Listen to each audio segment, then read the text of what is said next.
Welcome to the American Dream.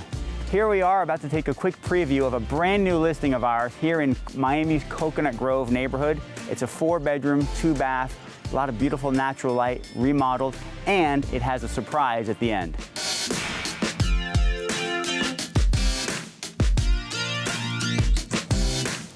We're here now at the property of the day here in beautiful Coconut Grove, one of Miami's many neighborhoods. This is one of Miami's favorite neighborhoods. So let's go on in just a moment, take a picture of this house and what it has to offer in this amazing neighborhood, walking distance to bistros, parks, cafes, you name it.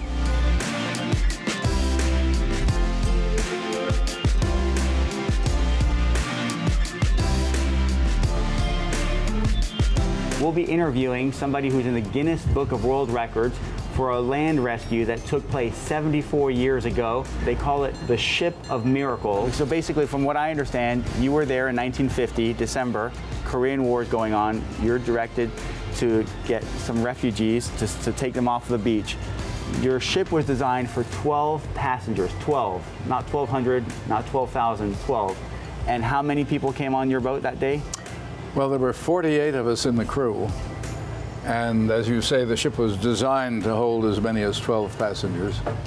And that day, within about 24 hours, we loaded 14,000 Korean refugees. Some of the key points that are so, to me, amazing, knowing this story. I mean, if you Google Meredith Victory, you can find out so much about this ship. But the fact that there is a 50-foot tall monument there on Goji Island, the fact that the locals there call it their Schindler's List because 14,000 refugees that you and your crew rescued on a 4-day journey. 5 babies were born on that cruise, on that rescue. Imagine, it's designed for 12 passengers. They have 14,000 passengers. So you were Navy, or what was your capacity? We were working for the Navy, but we were civilians. We were a civilian merchant marine ship. Which makes it all the more incredible that you weren't the Navy, you were a civilian ship that has this Guinness Book of World Records land rescue with 14,000 people. That's probably, the Navy couldn't have done what we did, of course. We're up here, it's Christmas week.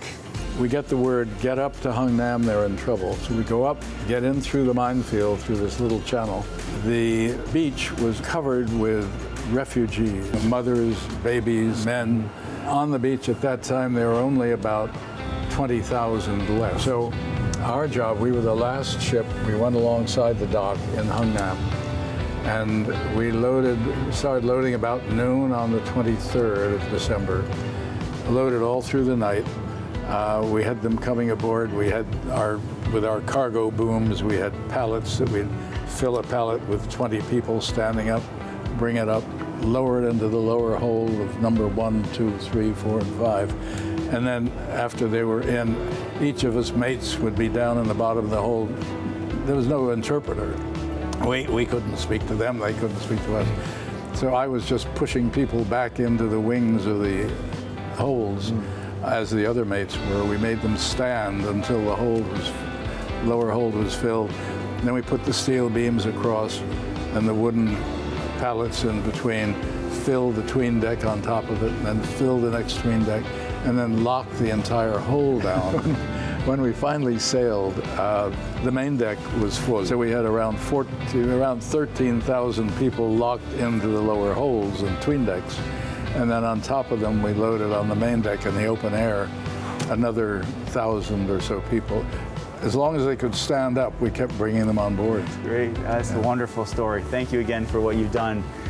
This is Jason Smith with Burley Smith here, talking about the Hung Nam invasion and 14,000 refugees that were saved in 1950, the Korean War, the forgotten war. Thank you again here in beautiful Coconut Grove, Miami, Florida. Thank you for joining us on The American Dream. Until our next episode, we'll see you then, folks.